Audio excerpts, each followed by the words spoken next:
Hello, peasants. Welcome to my abode. Welcome to the royal castle. And today we're going to be talking all things royal, if I can be bothered.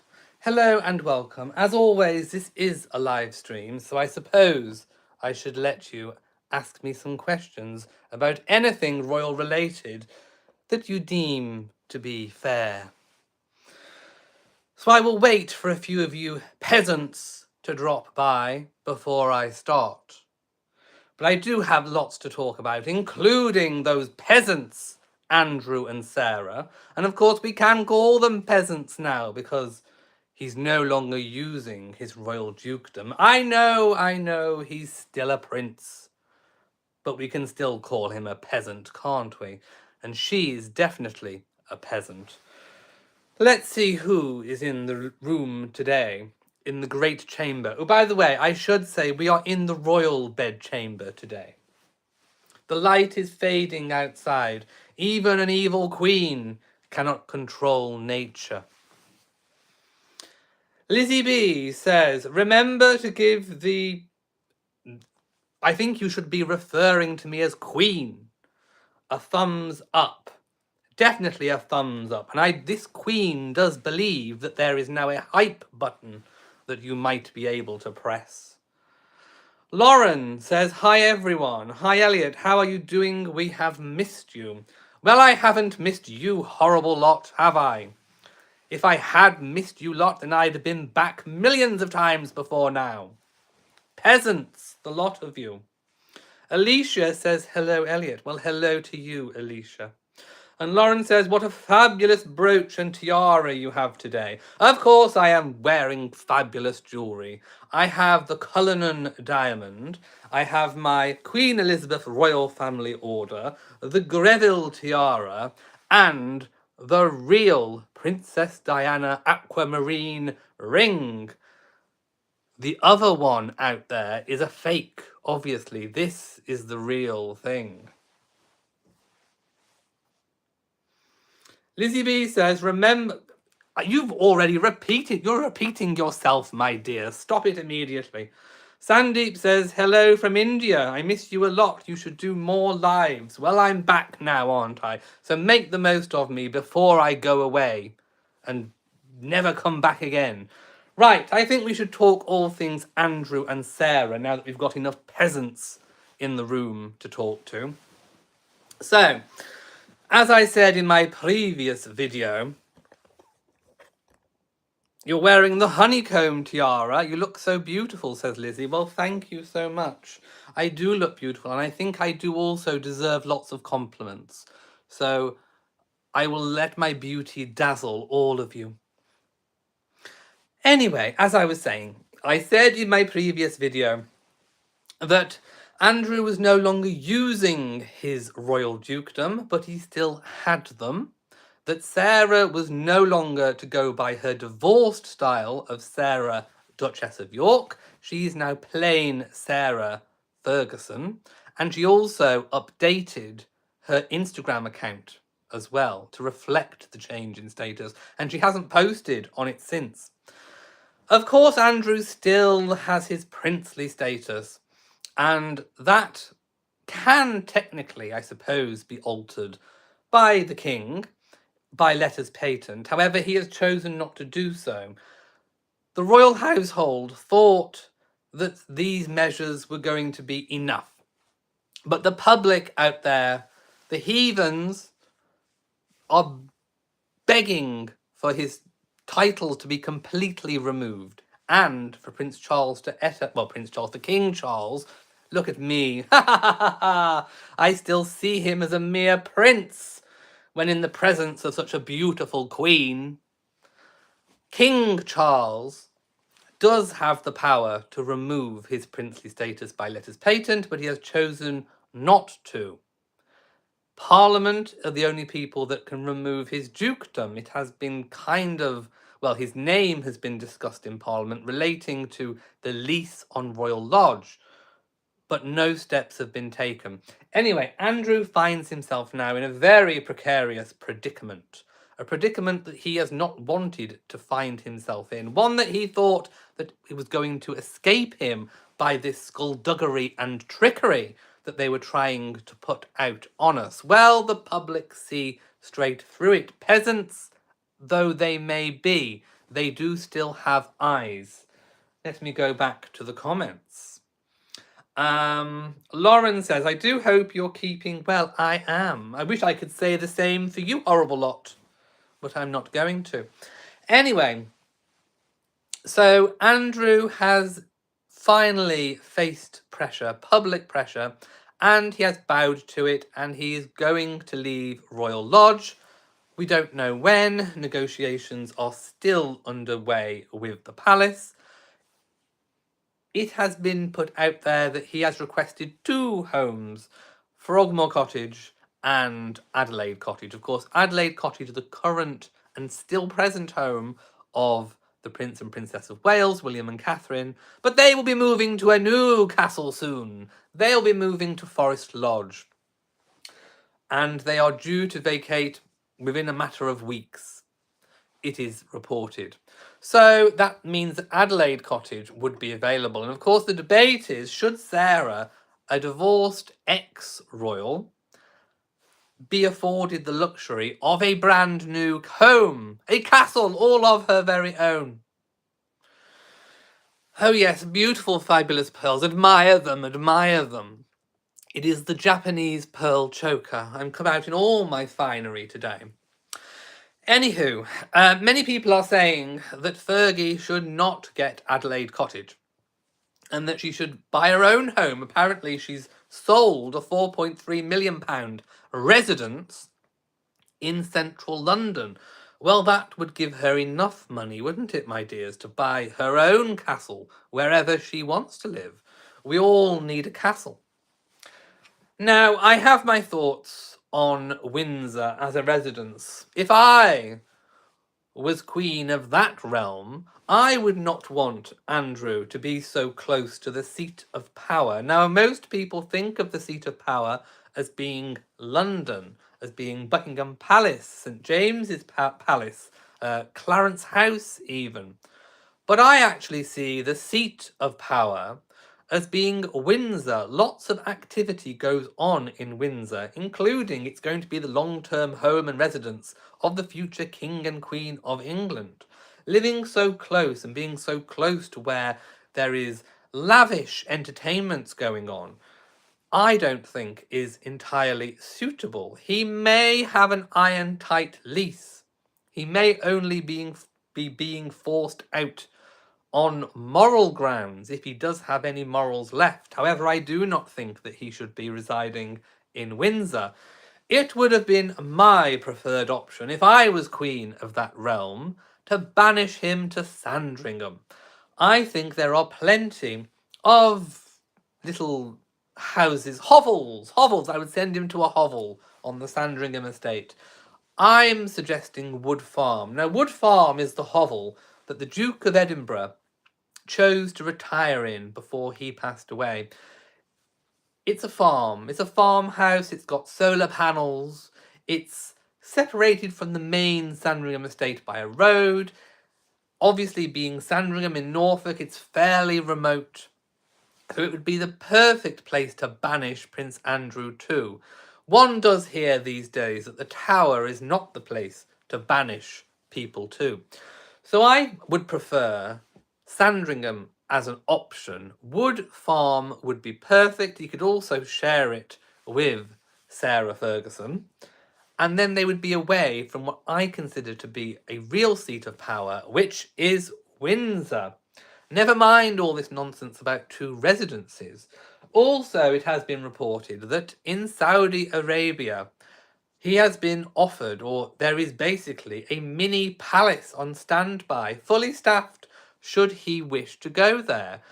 I would advise that the king has extreme caution when dealing with Andrew. The one thing that the royal family and the monarchy do not need right now is another disgruntled duke, ex-duke, prince on the loose, ready to sell his story to the highest bidder. And that goes for Sarah too.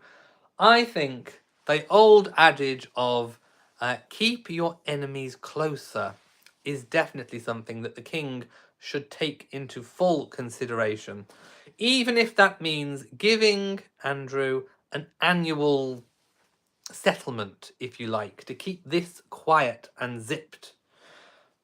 Ordinarily, I would, of course, say off with his head, but I don't think we can do that these days, can we? So I think banishing to Sandringham, where he would quietly live out his days, in complete and utter silence, away from the public glare, away from all the trappings of royalty, would be a good start. Do I think this is going to be enough? No, I think that Parliament and I think that the people are out for blood.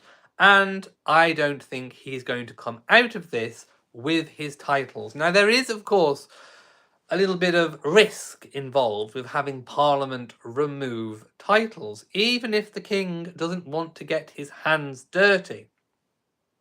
I would have no problem doing so.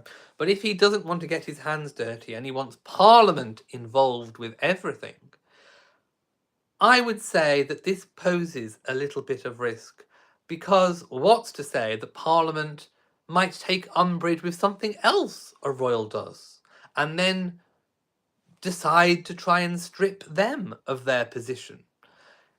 It brings into a little bit of question the legitimacy of royalty. Do I think it will bring down the monarchy? No, I do not. I think in this particular case that people are so much anti-Andrew that they will not mind if Parliament step in, or even the King steps in to remove formally the princely status, and then Parliament removing the dukedom. I don't think the public would mind. I think the public has an appetite for such measures. These sorts of occasions only occur once in a blue moon, once in generations, in fact. So, will it be too problematic in the future? No, I do not think so. So long as the royals toe the line, they get on and are completely dutiful. Do let me know in the comments below and in the live stream what you think about this. Lizzie B says Fergie is a divorcee. She shouldn't get any royal benefits. Well, I quite agree, my loves. I think she's had way too many royal benefits during her divorced years. Lauren says, personally, I think we will see a lot of change when William is on the throne, but I could be wrong. Change! Change for change's sake, my loves. I'm also going to offer a word of warning to Prince William, the Prince of Wales, the future King of England. This is not a sapphire ring, Lauren. Only a peasant would get it mixed up with a sapphire. This is an aquamarine, and it is the late Diana's aquamarine. Some say that it resides with another lady, another wanton woman in Montecito. But I say that this is the real aquamarine ring, and hers is just a folly. Hers is just a fake, my loves. Anyway, as I was saying, I'm going to offer William a word of warning. Now a warning? Yes, now a warning. Change for change's sake is not going to work. Do not fix what isn't broken. The late Queen Elizabeth II had a very long and sustained successful reign because she was dutiful. She put service and country first. She hardly ever wavered, and on the odd occasion that she did, she quickly corrected herself and moved on. Didn't harm her reign. However, the one thing that I can say is consistency, and that she did not meddle with things that were not her business to do so. She attacked her duty with aplomb, and everybody loved her for it, for that approach. William, I do believe, is going to take a very different approach. I do not want to see any stripping back of any ceremonies, of any royal events of the staple royal calendar. I don't want to see a even further reduced coronation, and I do not want to see a reduction in the workload that the royal family do, and in particular the king and the queen. I think that William has his head and his mind set on matters that are a little above his station, verging on entering into politics. And I do not feel that this is the correct way to go. William is trying to do fewer engagements but have more in depth. And again, I don't think this is the way to go. And I don't think this is the way that you can operate when you are a reigning monarch. I should know. So, what do I think that William should do? Well, first of all, I think that William and King Charles should be pushing to have more working royals working, because we have an absolute lack of working royals. And there is going to be a big void in between now and in between when William and Catherine's children are going to be able to do any royal engagements, should they choose to do so at all. I hope they do. I hope they have a sense of duty. What I think is being neglected at the moment, because there isn't the capacity, and also because William is so intent on doing these kind of set piece events, do not go out to save the world. It isn't your place to save the world. Leave that to the politicians. Of course, you'll be able to use your influence in due course to be able to affect some change behind the scenes. I would like to see more of the smaller engagements, the work that actually means a lot to people on the ground, the work that makes ordinary peasants feel like they have been seen and touched by the hand of royalty. Normal politicians don't typically reach the people on the ground. They always feel that the politicians have something else in their sights. They want your vote. They want this. They want that.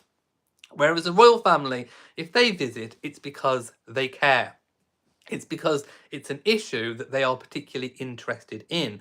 I want to see more visiting hospitals. I want to see more opening of school fetes. I want to see visiting more charity locations. I want to see visiting more high streets. I want to see visiting hospices. All those things that touch the lives of ordinary people are the things that make the difference. Think about all the work that Princess Anne does. It's never high coverage, but it's all incredibly important work that needs to be done. We have a complete lack of this work in the country.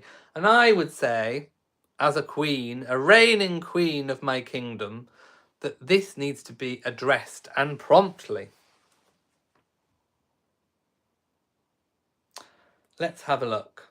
Lauren says they did say that then Prince Charles was very political and he has not gone there. Yes, Prince Charles, well, the King as Prince of Wales was incredibly political.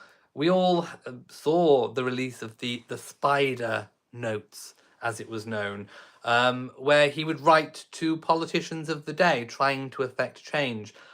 I believe that he has managed successfully to step away from that now that he is king.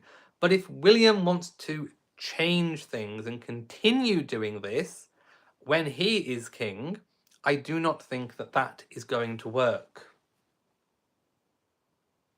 Lizzie B says, I thought of the York princesses were going to be full-time royals, but after this whole fiasco with their parents, I think it's unwise for the monarchy.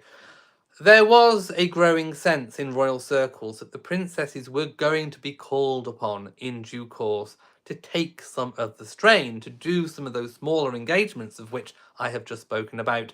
I do think that that is now in the balance, whilst the Andrew and Sarah issue rumbles on. Of course, it eventually will die down and they could be back in the mindset for this kind of upgrade. But I don't think that's going to happen anytime soon. If anything, perhaps Mike Tyndall and Zara Tyndall could be called upon. The only reason why I don't say Mark, why I don't say Peter Phillips, of course, Zara's brother, Princess Anne's son, is because he's not, I don't think, quite as high profile. And he doesn't seem to have the same flair that, for example, Zara and Mike have as a unit. Zara and Mike work particularly well together. If anything, I think Peter Phillips is kind of almost seen a little bit in the Prince Andrew stakes. I think he's seen as being a little disingenuous at times, a little self-interested at times. Of course, who can forget the milk commercial that he was involved in overseas? And also, he was behind the venture that set up some of the Queen's public celebrations. So therefore, he had a vested interest in making money. Do you see what I mean? It's kind of on the Prince Andrew sort of self-interest stakes. So I do believe if anyone now, Zara and Mike potentially could be elevated. And I've not had a beauty compliment in ages. I'm feeling the feeling that I should be complimented on my beauty.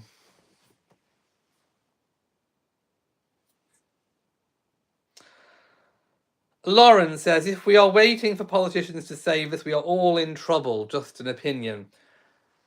It's the balance. You have to get the balance right between being in a non-publicly elected position, such as the royals are, keeping this zipped, and also doing good work and affecting change through charitable organisations rather than necessarily speaking out yourself. Remember that as a royal family, it is your government, it is the monarchs, the sovereign's government that are doing the elected work of the population.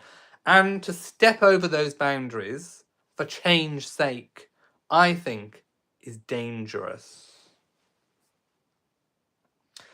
Lauren says he did say he would only change things slightly, nothing major. I suppose only time will tell. I agree. I agree with you, peasant, that we do not know fully what Prince William, well, yeah, what his intentions actually might be. Are they entirely honourable? Who knows? In due course, we will find out. Lizzie B says, do you think Queen Camilla should retire to Royal Lodge if Andrew vacates the premises? Well, I think this is a massive red herring, my loves. I do not believe that the King wants Royal Lodge for Queen Camilla if Queen Camilla should outlive His Majesty.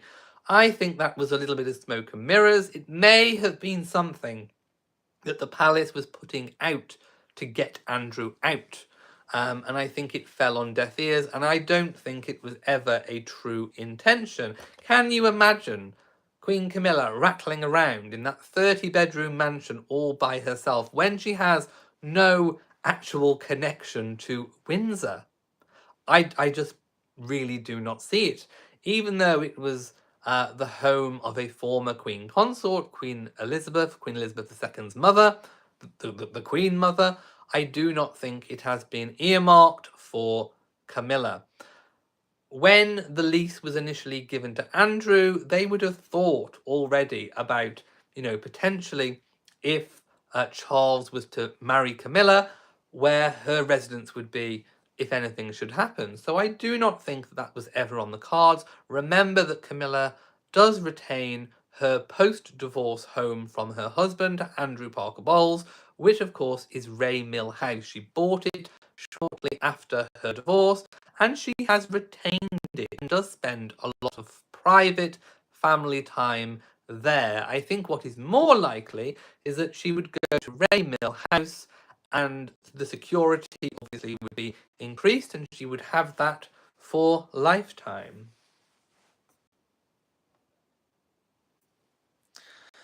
Lauren said, I really hope we are never in a situation where a king or queen retires. Peasant, insolence!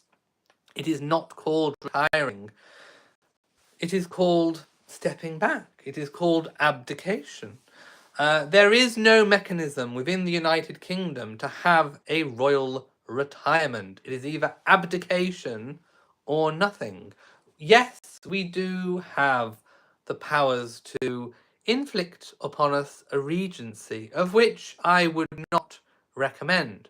But retirement is not a factor in whether or not we have a regency. A regency currently can only be invoked if the incumbent reigning monarch is incapacitated for ill health, does not have the mental capacity or the physical capacity, or is entirely absent. For example, if they were away overseas fighting a war. So just simply old age and retirement is not a prerequisite for a regency, unless, of course, there was an act of parliament to change it. Okay, so I think that is about it from this evil queen. So I am going to bid you all farewell, and maybe I will see you peasants in the future.